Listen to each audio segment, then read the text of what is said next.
And there we go. So yeah, it's really nice to have everybody all here together. Thank you very much for agreeing to do this. Maybe if we start, if everybody introduces themselves slightly so everybody knows each other's expertise and things to do with that. I'd like to go around. I mean, obviously I'm Nicole, so I've been doing my master's at the moment and looking at incorporating different types of biophilic and biomimetic design into hospitality spaces. So really at the moment I've been focusing on how to create more smaller scale manageable applications where businesses could implement them that wouldn't require a full refurbishment of their business and having to close for a while and cost a lot of money, basically, especially in the UK at the moment. Everyone's just got open again after the restrictions, so they really can't be affording to shut to refurb, but again want to attract customers in. So trying to work around that by creating almost art installations or different ways where they can still add benefit but not restrict their business, basically, in any time. So yeah, that's a bit about me. So you're in which year, or you've got another year to go, or is this like a PG or? No, so this is just a 1-year master's at the moment. So I'm like halfway through. Very good. Sounds good. Should we do it in which order do you want us to introduce ourselves? You can go first. I don't mind. However. Okay. Yeah, I don't know how, because I see myself as second and Leonardo, but it might be that it's different for everybody. I see the same order. Okay, yeah. So Williem van Bolderen, I'm founding partner of an architecture called Studio Puisto based in Helsinki, Finland. We specialize in hospitality, so hotels, resorts, retreats, spas, etc. A lot of our projects are built out of wood, which is plant-based, but the plant is not alive anymore, of course. But we also incorporate a lot of greenery in the projects, both in the interior, but also facades, green roofs, etc. Especially because sustainability is a big pillar or important pillar of our projects. I also teach at Aalto University in the wood program, so specializing on wood architecture. Oh, nice. So you know Andrea? No, sorry. Timo and Andrea, okay. Timo sounds like do you know the surname of Timo or like? No, Timo. So Timo and Andrea are also teaching in Aalto.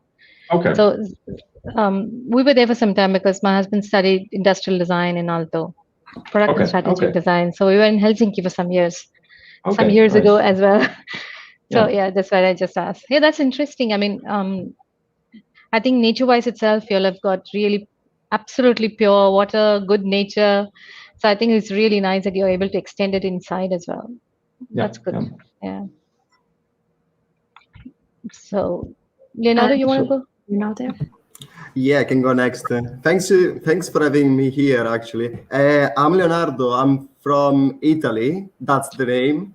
And I'm an associate lecturer here at Edinburgh Napier University. And I love teaching about smart materials, biomimetic materials, biomimic. And for example, I'm letting my hair growing just because they are biomaterial. So it's no plastic. And yeah, that's what I love doing anyway, studying smart materials, smart applications, especially inspired by nature. So you're using your hairdo as a carbon sink. Sorry. Yeah, that's good. Okay. So I'm Raji Iyer. I'm the founder of Deeproots Design and Living Products. We've been connecting people to nature for the last 23 years. From three countries, and we've done about 250 projects. So basically we do exterior, interior landscape, as well as biophilic products. So I guess Nicole must have seen some of the products that I keep featuring on LinkedIn as well. So I call myself as a green connector or a nature connector, and I'm very passionate about connecting people to nature in any way possible. And so after about 20 years of practicing as a landscape architect, we decided to have a startup where we could create biophilic products as well, so that we could bring nature that was, on a macro level, because we do huge campuses, like, 100-acre campuses and stuff. And we wanted to bring it to micro so that, each one can get a slice of nature at home. So that's the reason we got into biophilic products. And most of our designs are always biophilic. So we follow a lot of biophilic principles in our design as well. So probably that's the reason I'm here as well. Yes, it is. Yeah, I forgot, Kristina. I'm from Singapore, and I have a practice in Singapore and India. I love Singapore. That is like one of the most like green, beautiful cities that the first time I flew into Singapore, I remember you have that drive from the airport, right? And there's like so many trees, and I was just like, did I land in the right place? Like, where are we going? And then there's that beautiful art museum. I don't remember what it's called, and it has that tree going through it, and then it's all inspired by biophilic design. It is really incredible as well. Well, nice to meet you all. I'm Kristina. I have been studying sort of biophilic design for a number of years, but it is not primarily what I have done as sort of a career path for. I was really interested in biophilic design principles and theory in relation to the creation of a skincare product, of all things. Mm-hmm. And then that has sort of shifted in different ways. And I really started an art practice a couple of years ago, and then ended up doing a COVID memorial project using flowers to sort of create sacred spaces for people in public centers. And really, really came to understand very distinctly the psychological impact that creating organic space in urban environment had, almost as like sacred religious experience, which was very interesting. We sort of connected around these floral hearts for people to share their COVID loss stories. And there was a really substantial sort of change in emotional state and psychological state in regards to these spaces. And then from there, that has sort of shifted in a number of different ways. And I recently did this art installation around this idea of creating more mindful offices and bringing biophilic design into mindful office, particularly with sort of one overarching idea, which is that so much of the mental health work that we request of people requires more work, right? And so it's this idea of sort of how do we better leverage spaces for mental health while doing less work. And what that really comes down to, I think, for me, and sort of what I'm very interested in at the moment, is spaces that change around you so that it truly feels natural. So often I think we integrate sort of greenery or natural experiences into spaces, but they don't change very much, right? And so, but part of what makes nature so impactful on our brain is that change. So anyways, a bit of all of that is what I'm interested in. Yeah, that's great. Thank you. Just to the points that I'd sent to everyone, just to kind of get the ball rolling, really. So at the moment in my research, I've been looking very much at trying to, as hard as it is, segregate parts to test how effective different elements could be in certain spaces. So for instance, like the use of light in a space, or how to implement different soundscapes in a hospitality room and measuring the impact of that on people and different aspects of color. And so I just kind of, so for instance, like different, obviously the light in this space and the different natural colors used here, I just kind of wondered what everybody's opinions were on how you might have found the use of light or color or planting to vary, which one maybe you sway towards in your work, or if you found anything yourselves that's particularly interesting to do with any of the applications of that. I think that's interesting, and when you sent the questions before, and I was thinking about it, like which like, can you quantify something like this? And actually, like in all our projects, we look at the customer experience and basically the time passed as so it's not so much what happens in one space, but it's the transition from one space to another. And if you think, for example, of a resort or of a hotel, you enter into the lobby, or maybe you arrive through the yard, lobby, then elevator, corridor, room, and those are all different spaces. So and you don't want to have the same kind of feeling throughout, the same intensity of light or sound throughout. I think sound is not necessarily bad, but there's certain spaces where you want to be, like in the spa, for example, you want to be more at ease, whereas a bar is allowed to be bustling and alive. So I think you can say what's good and bad, but it's the transition and the contrast between spaces that plays to the emotion of people. And I think that's what you're trying to not manipulate, but in a way orchestra or curate in a way by adding, for example, plants, by having more ways to absorb sound, but also bring humidity into the air or have a more dry atmosphere. So I think all these things are important. And for example, if you think of smell, you're getting really hungry if you smell apple pie. And so is that less important than noise? I'm not sure, but like you don't want to smell apple pie in the toilet. So that's so there's a right place for everything, I would say.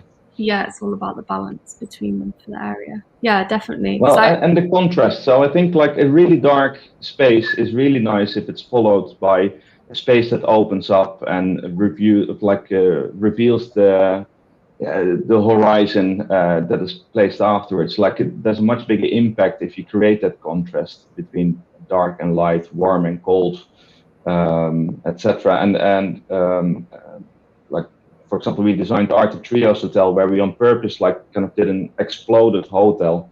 So all the functions are separate and the transition through the green space from one function to the other. So basically the nature that is surrounding the building becomes part of the experience. So you could almost say that it's not so much the building itself that is the most important, it's the transition spaces in between that are the highlights of the experience.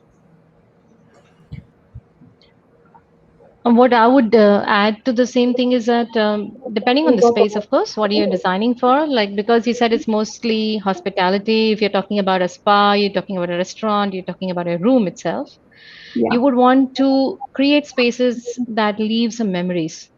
So when I say leave some memories, I mean something that connects them to the existing location where your hotel is, or something that reminds them of their childhood. You know, even having marshmallows or you're having a bonfire in winter can remind you of all your childhood memories, or even having some kind of we did this in one of our projects, like at 9 o'clock in the morning and 4 o'clock, just when office goers come into the office and leave the office, we've got a breeze coming through the entire space. So you don't need to see the clock. You can feel, so when you feel the breeze, it's like 4 o'clock, time for a small tea break or a coffee break, or so you can use things like that. You can have bird sounds. You can, have bird chirping sounds early in the morning in the rooms to wake them up as well. And if you have some planters, which has plants in it, which can attract butterflies, imagine having butterflies fluttering around your window, just outside your window as well. So small things like this, which will definitely add to their mental health, or makes the experience a lot more valuable when they come to these kind of spaces. And just talking about smell, when you have a fresh coffee brewing smell coming from the cafe, you're definitely wanting to go and have a coffee there. So you can work with fragrances and smells. And many a times when we have multi floors, what we do is we have different fragrance for different floor, especially when you come into the lift well or you're walking into certain spaces, you can have certain fragrances. So you start connecting, I'm on the 9th floor because I have this kind of a fragrance. And these fragrances can be connected to the theme as well that you've taken for the interiors and the floors. And then comes to the materials part of it. Like I see in this image of here, when you have those kind of tatami mats or you've got these kind of woven furniture, you definitely want to, when you go to a spa and a hotel, I think I would look for natural materials more than any of these artificial ones. Because I personally feel that sometimes these natural materials are very expensive, but I'm expecting them to have it in a hotel. And I think they should kind of have it. So trying to go for more natural, recyclable or sustainable ones, definitely comfortable, not just pretty looking, but really comfortable ones is another way to go. Other smaller things that I was thinking of is, when you get into your room, if you had a seed paper as a welcome note or something like that, and they take the seed paper back and they can plant their own plant or some small things like that. They could be given a plant as a gift when they leave the hotel instead of giving them flowers, and they put these kind of garlands and stuff like that. But yeah, so you can have a plant of that area.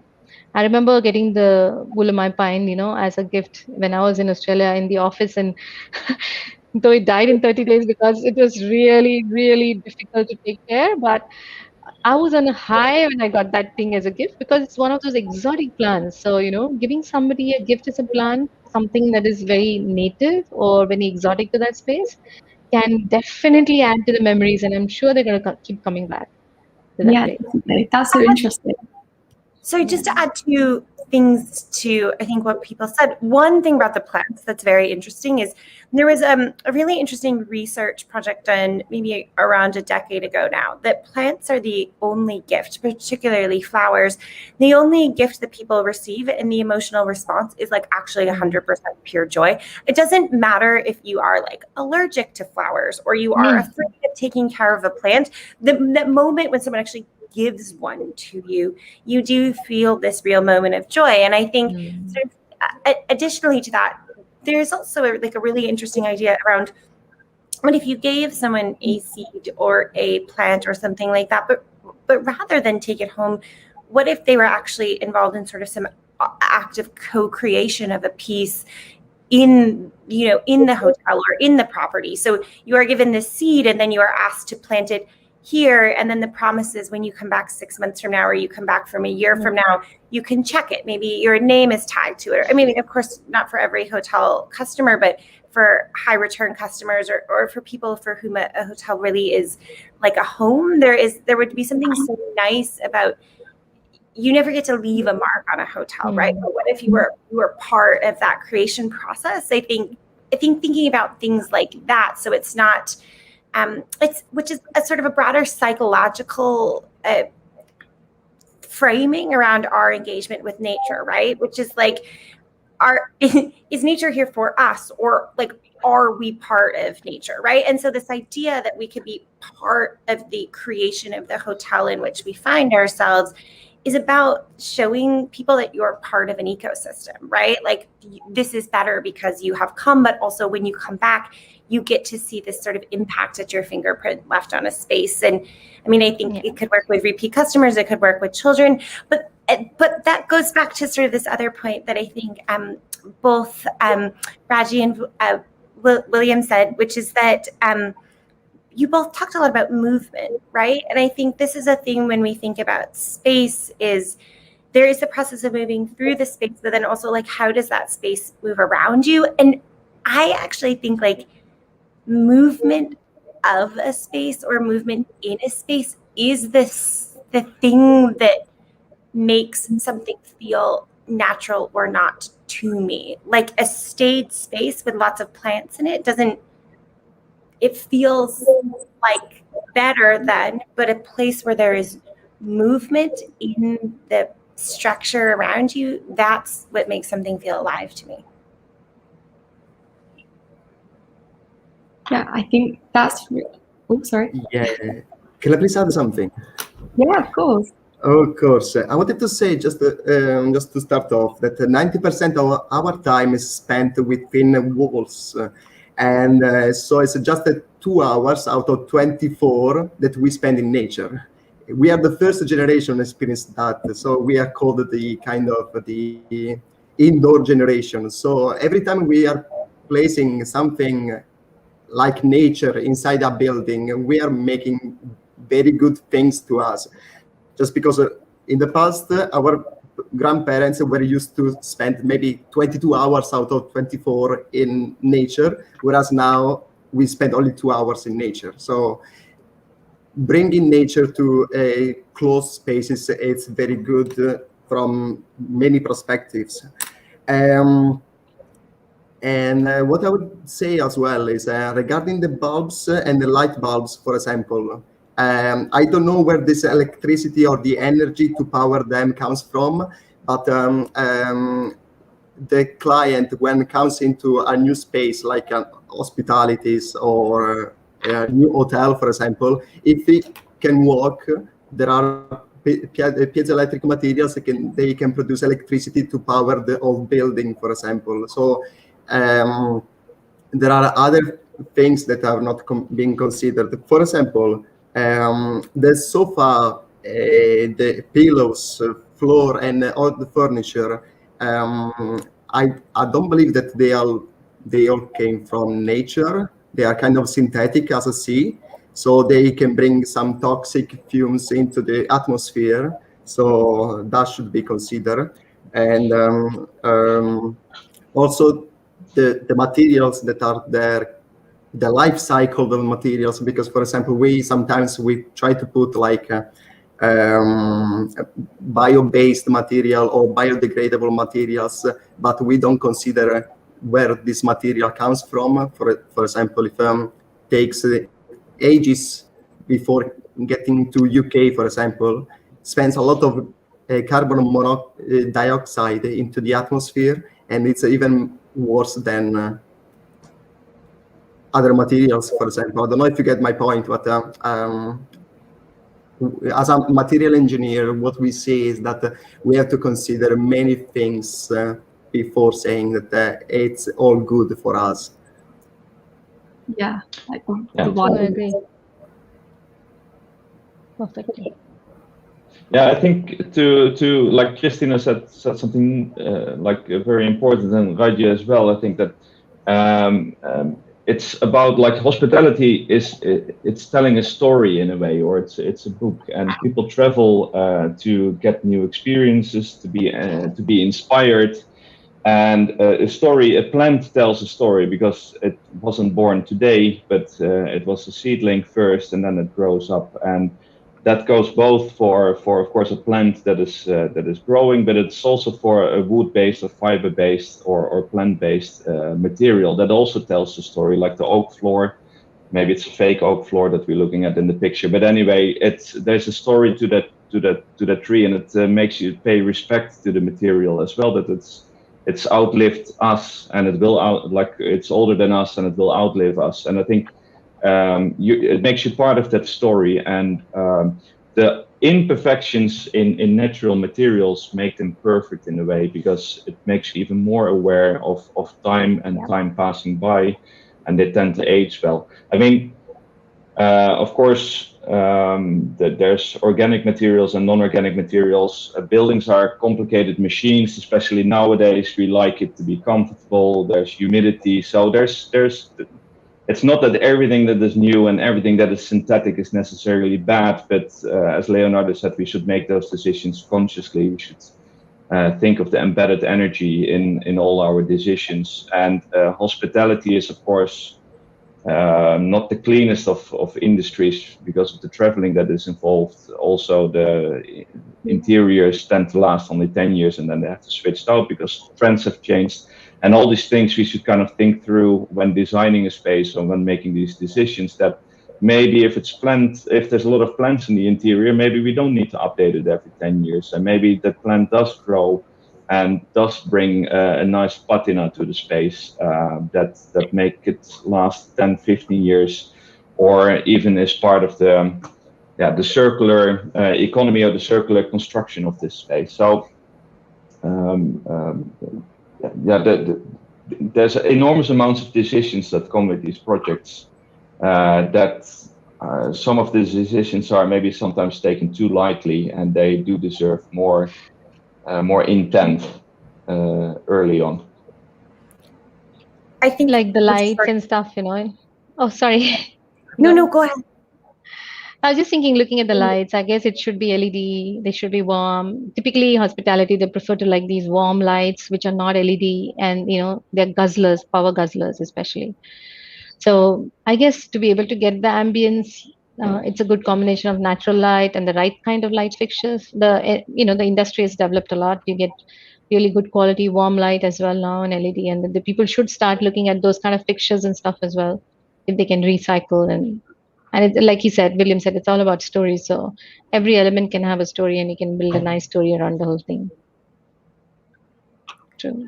And just sort of one additional point on that I think is so important for the hospitality industry is it is so much trend-based, right? But then there are also iconic hotels, right, that have sort of been the same, nearly the same for like the past 100 years, right, or the past 50 years. And this particularly this trend sort of around biophilic design, around holistic design, around creating environments that feel more natural, I think is like not going away, right? Like like investing in a biophilic design is a smart business move, because I think it's what it is us really responding to sort of the futurism, sort of the, right, like the postmodernist movement, and realizing that those cultural trends are, like, they didn't make us feel good, right? Those spaces don't make you feel at home. They don't make you feel comfortable. They don't make you feel included.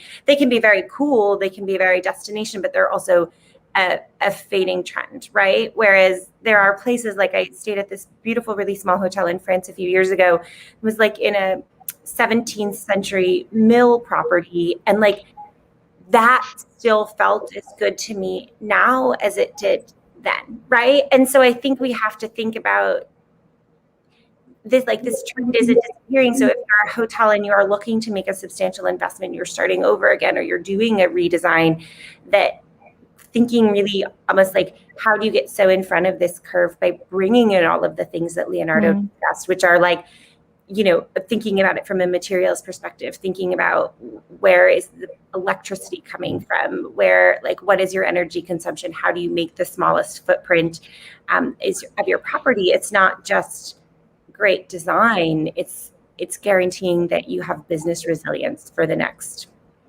I don't know, 50 years, 100 years, whatever it is. Yeah, no, I think that's, I mean, people, you can pick up what is genuine about a project. So the ones like in the mill that you're talking about, what is it, a water mill, or, but anyway, that is now converted into a hotel. It's a genuine story. You feel the history, you're part of that story.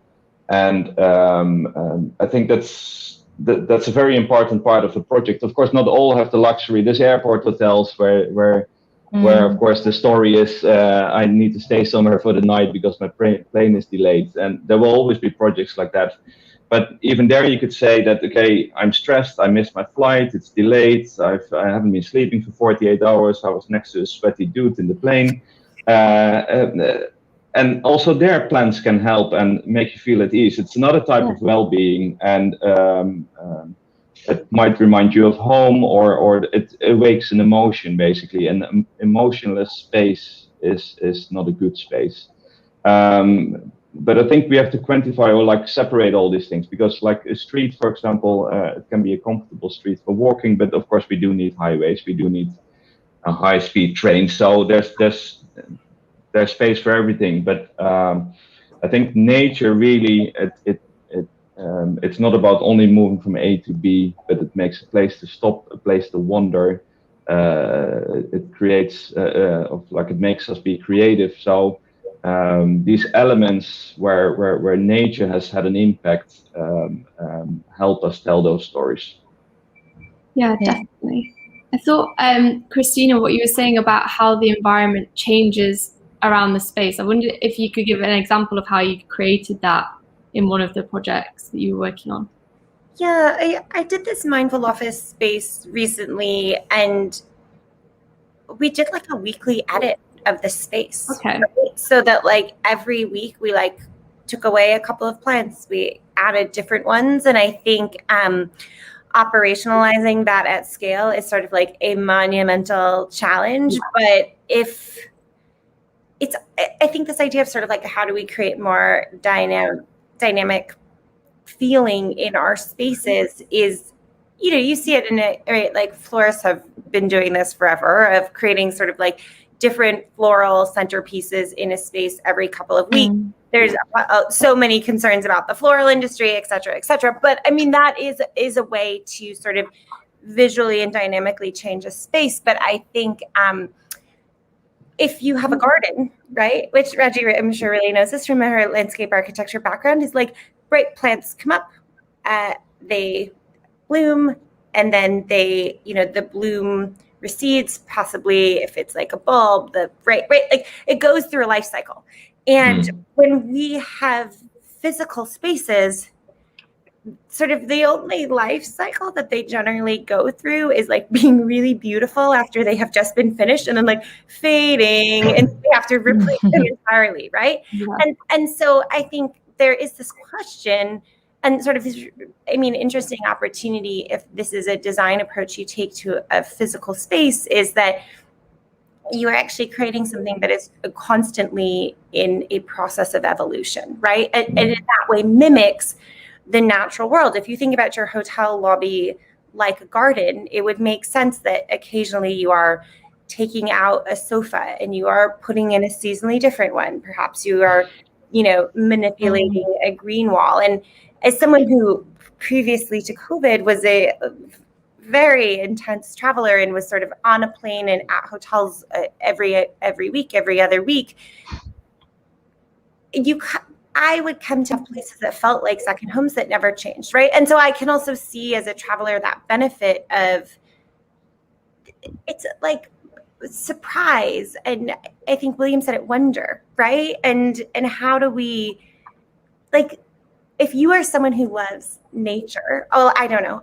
One of the things I love about nature is that I am constantly finding myself with these small moments of awe, right? Of wow, look at that sunset. Wow, look at this flower I've never seen before, this garden I've never seen.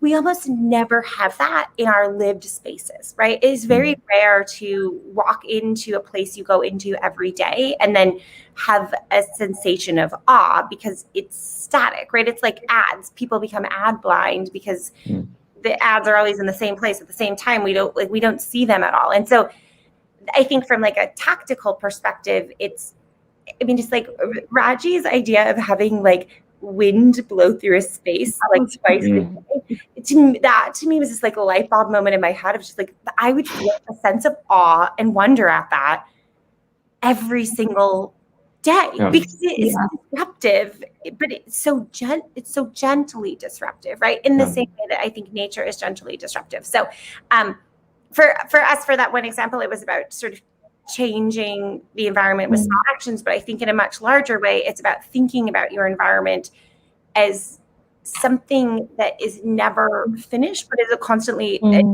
evolution. And the purpose of that is to give your guests these little sense of wonder, particularly I think for repeat travelers, or because there's always the moment of wonder where you're like, oh, this is the most beautiful space I've been in, but then it dulls in people. So how do you keep doing that?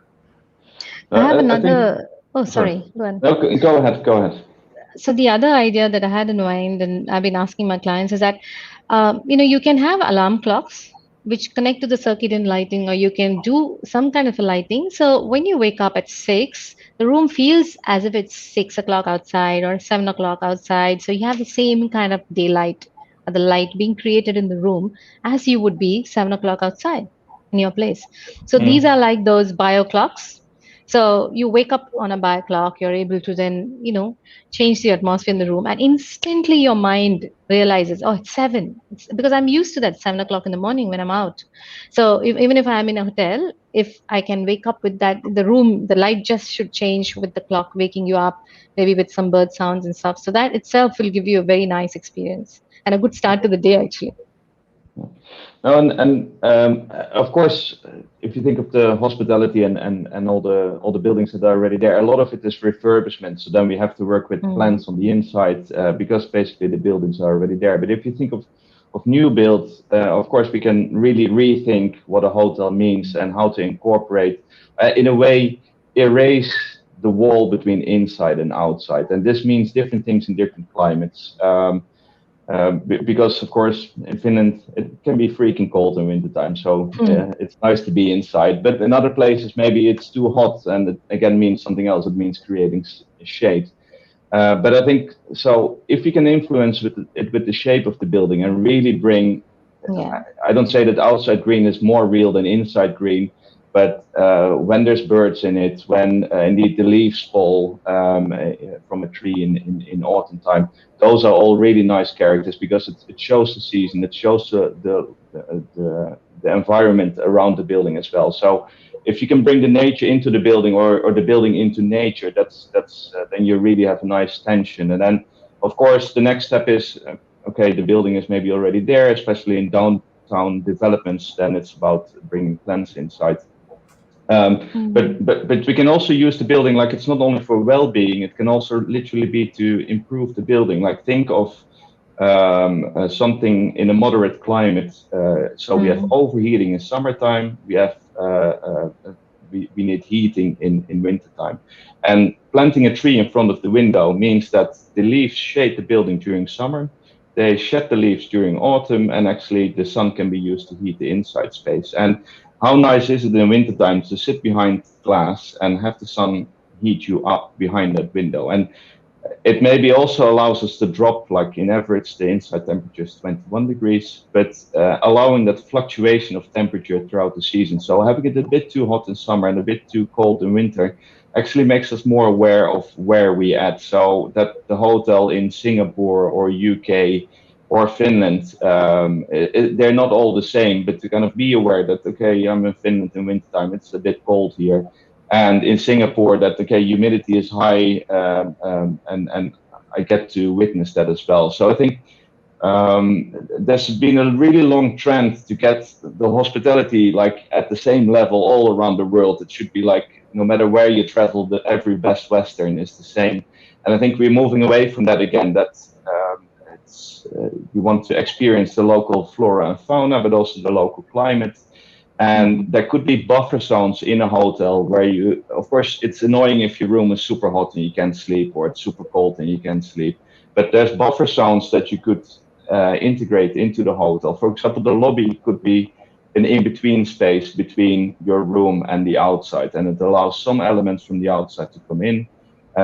That's energy saving, but also it makes you more connected to the location, to the climate, to the space, to the season. And it's again a story. You're aware that you're in Singapore, you're aware that you're in the UK, you're aware that you're in Finland, and it's something that leaves a memory. And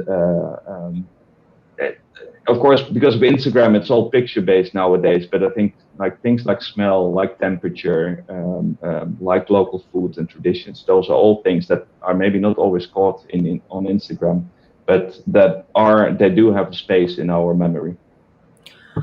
Go ahead, please. Yeah, I'd like to make a point here. Just before implementing nature, what I believe we should do instead is removing what polluted nature at the first place. For example, plastic. There are many industries now that are, or also towns, entire towns in Italy, for example, that are trying to get around the plastic, the single-use plastic in every hotels, restaurants, and even in the city center, or in any places. So they are trying to remove what polluted nature before implementing nature to a place, for example. And I'd like to say something about what Williem was saying just before. So that, for example, in nature, there are materials like pine cones. Do you know pine cones? Yeah. Yeah. So, for example, that material can open up and they can close down, and it depends on the humidity or a different gas that is present in the atmosphere. For example, if there is too much carbon dioxide, this material can open up so that the oxygen can go through. So instead of having the pine cones, we can use this technology to put into our windows so that they can open and they close without using energy, but just using the gas that is present in the atmosphere. So it's a very interesting application, and I would see implementing this technology in the hospitality sector even more, because it can work in the kitchen, for example, where there are a lot of gases. So, and depending on the gas, this material can open up or close down the window without using energy. Yeah.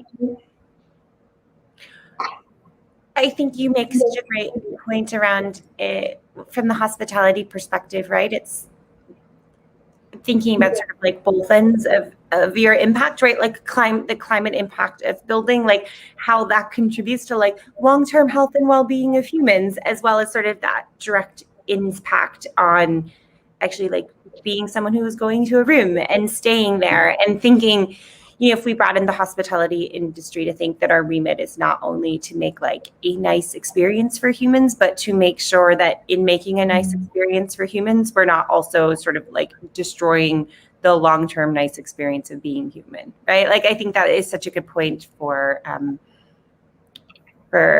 overall approach to kind of like this. Yeah, definitely. Let me move this. So just moving in off all of this discussion slightly more to how anybody's looked at creating a smaller scale application into the hospitality industry. So say for instance, like here there's the art installation that doesn't require a full refurb of a space that already exists, but can be implemented to still create effect. And I just wondered if anybody's worked with something like that isn't a fully new refurb project. I mean, we work with green walls and etc. And of course, like if you deal with a refurbishment, then these are maybe the elements that you can do. I think, of course, for well-being, mental well-being, these things work really well, and they maybe help a little bit with bringing some humidity into the space and regulating some of the temperatures. But of course, for bigger impact, you have to start maybe from the base of this space. Like there's going to be huge overheating in the glass. I see all kind of things that would be criticizable, except from the green wall. But I think like with a lot of projects, we have to deal with the elements that are already there. And then I think like green walls like this, they can really help with this space changing over time. The plants will grow longer. Her hair will be like Leonardo's after 10 years. So it's like biosync. So I think these elements, they really work. But of course, the impact is, except from mental well-being, there's not. Yeah. Like in the total energy consumption of this hotel, both during the construction and operations, this has minimal impact. But as a statement or as a mental statement, these things work. But on the bigger scale of things, like if you would put it in numbers, it's probably not such a big impact. Yeah. I guess bringing in plants in planters or kind of ceiling greens or any kind of other kind of installations also help to pop up the whole thing. And to answer your question, if there are no plants, getting in plants, even like you see in this picture, green upholstery on the furniture helps. Getting straw, natural materials into the seating or lamps helps. Getting some quite quirky stuff maybe to put on the table, or even the cutlery.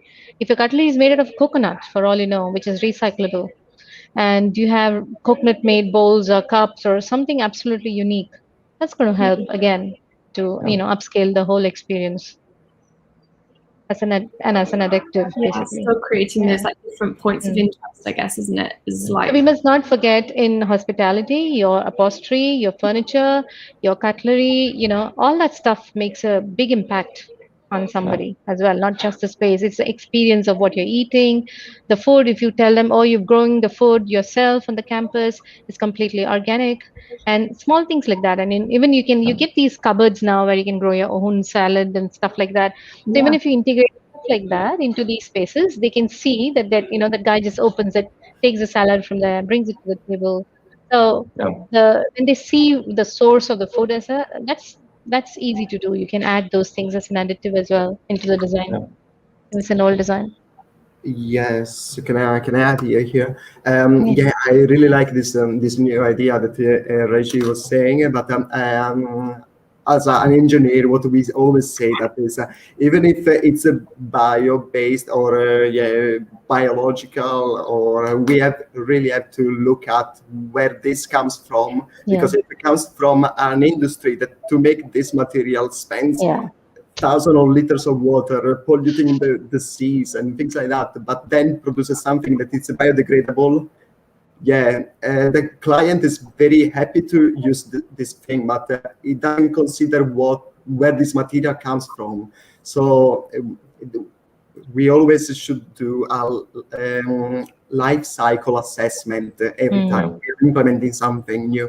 For example, what I would add here instead, for example, saying that all the food waste will be used for producing energy. Yeah.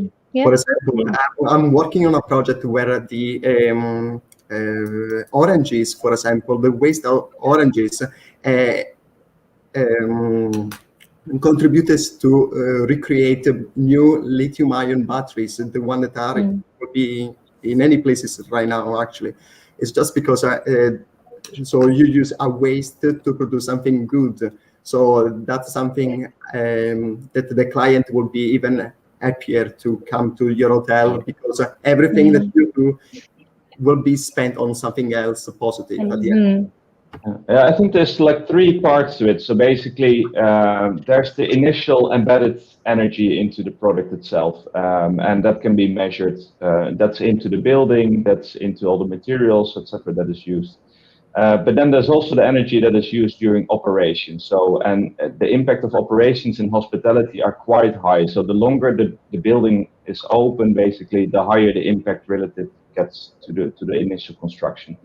And then the third thing, and I think hospitality is somewhat unique in that, is we have a chance to inspire and to educate, because people come to hotels to stay there for a few days. And if the hotel does it better than you do it at home, you might change your life a little bit. So if, and indeed, as Leonardo was saying, that if food waste is being recycled or used as a fertilizer for growing the crops, and that salad is served to you the next day, that's maybe something that makes you think, the story resonates, and then at home you change your behavior. So I think there's those 3 aspects and to it, and of course the initial embedded energy, that's up to the designer and the engineers to basically like make sure that there is as little embedded energy. But then operations, that's really down to the operator as well, and of course partly through building design, because it includes heating, cooling, water, waste management, etc. But I think all these like 3 levels should be thought through, and those stories should be somehow visible as well. So if you're using if you build the whole building out of wood, then it would be nice to show maybe where the trees come from.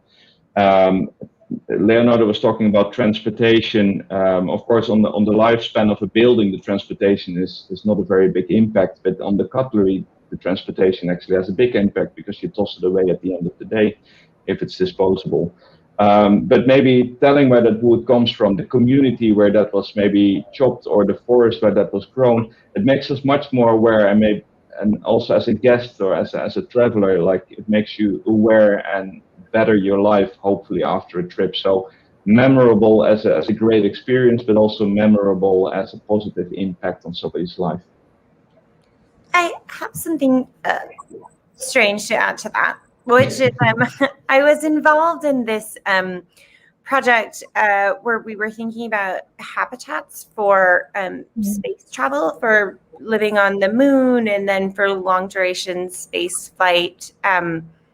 I work as a chief science officer at this AI company that is interested in space. And it was interesting to think about this idea of how do you make like small, comfortable lived environments. And in that regard, people are definitely not thinking as much sort of about life cycle impact on the planet.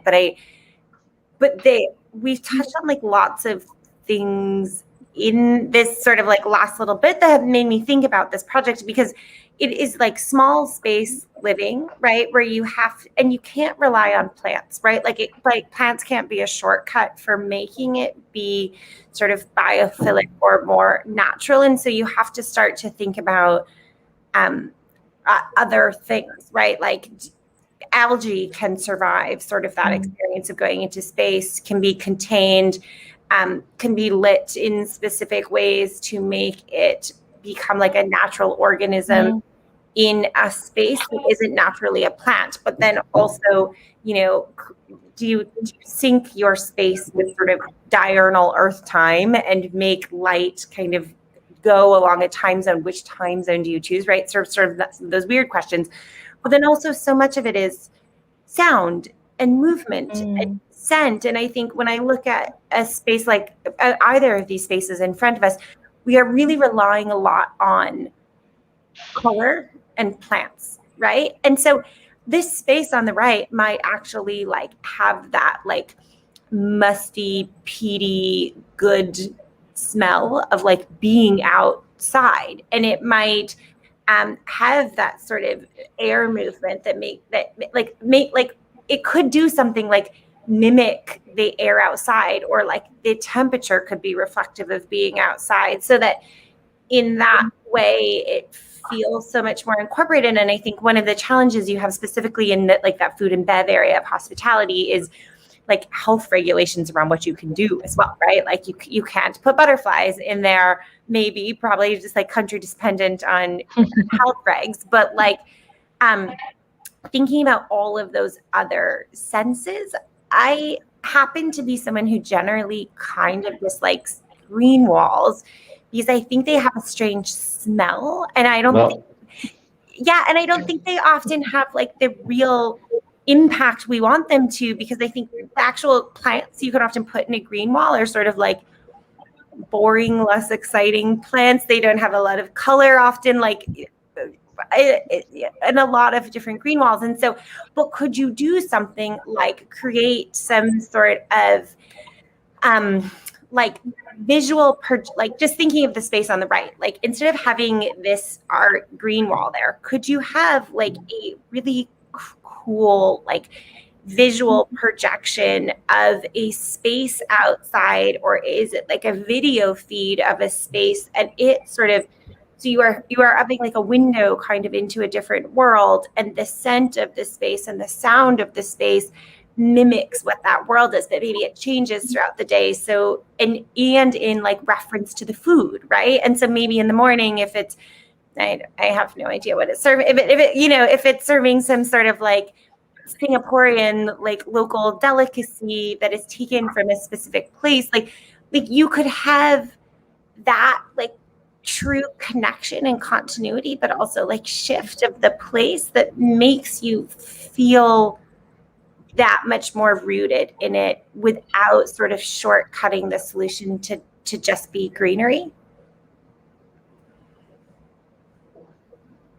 I don't have an answer for how to do all of that, but there's a little bit, particularly about the art idea, there is a huge sort of tech movement around this idea of creating like immersive 3D mapped, 3D projected spaces that I think has been underutilized in the hospitality industry because it is hard to set up. But I think creating like, we don't have to reject technology in service of making sort of like biophilic spaces. I think we just have to have a very clear understanding of the intent of that technology. Yes. Definitely. I think that's so interesting that I wouldn't have really tied the two together before. Like you said, like it's all about how you intend on using it, definitely, rather than just blocking it out, thinking that it wouldn't quite represent what you're after. So it's definitely a very interesting, different take on things. Like one of my course mates at the moment, she's trying to develop like immersive art and theatre experiences in that same kind of way. So just bringing it out of the traditional theatre into whatever space you can, but evoking all the senses in that way where it's almost like theatre in the round kind of thing. And that's kind of what like a hotel experience is, right? When you really think of it, it is sort of like it is an act of theater, right? Like you go to pick your hotel and you're like trendy, boho, classic, airport hotel, right? You're like buying into an experience.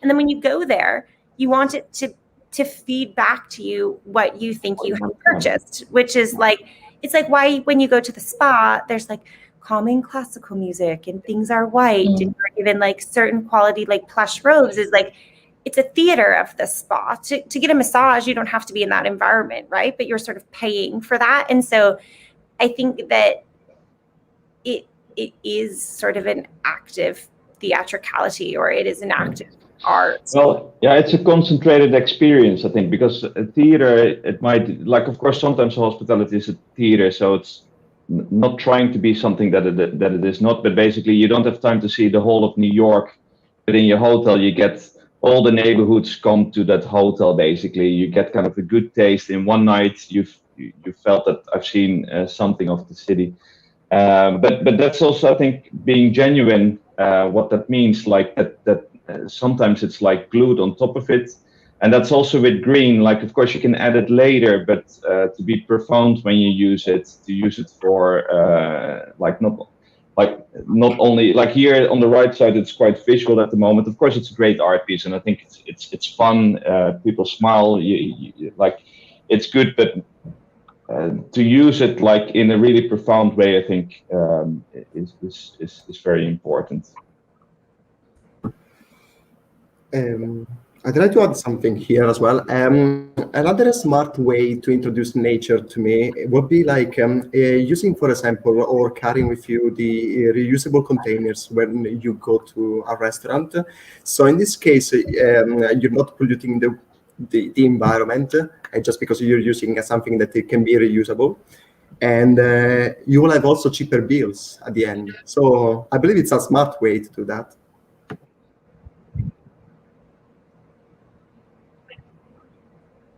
Yeah, I also just sent into our chat, and can sort of be shared out in your notes after, is this link to Art Tech House in New York, which is like it's an immersive visual museum, and they have done some of these sort of explorations in nature-based visual experiences, but I just think it's just an interesting concept. Yeah, it's an interesting way for us to think, and that build that lunar habitat question is sort of what really they kind of drove this line of inquiry, which is just like sometimes bringing in like I will always vote for bringing in a plant, but sometimes we use it as shorthand, which is just like, oh, we'll fill this space with plants.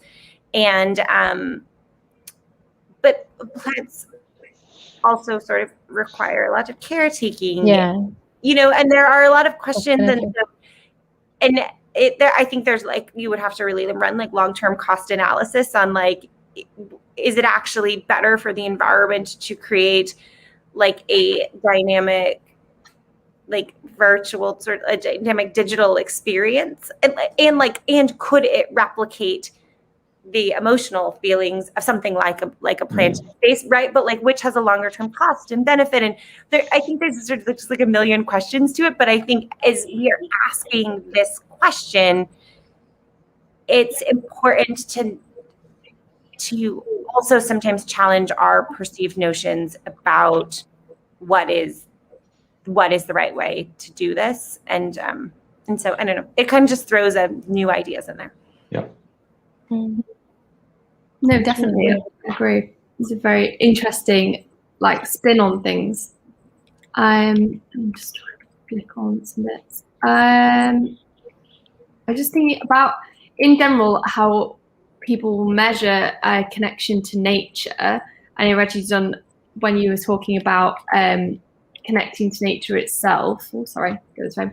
And just how you can actually use different scales to measure if the biophilic design has improved people's connection to nature, and whether the academic scales itself, like inclusion of nature in self and different scales like that, whether they can be implemented in this kind of like action research scenario to gain an effective response from people. Because I think a lot of the time when you're asking customers in like a hospitality arena to do a self-report activity, the quality of responses you get is not always exactly like relative to the experience that they've had. If they they want to fill it out quickly, if you ask them to do a survey at the end of something, then it's not quite as effective as maybe videoing people interacting in the space. Or I wondered if anyone's how they've encountered that connection and measuring it.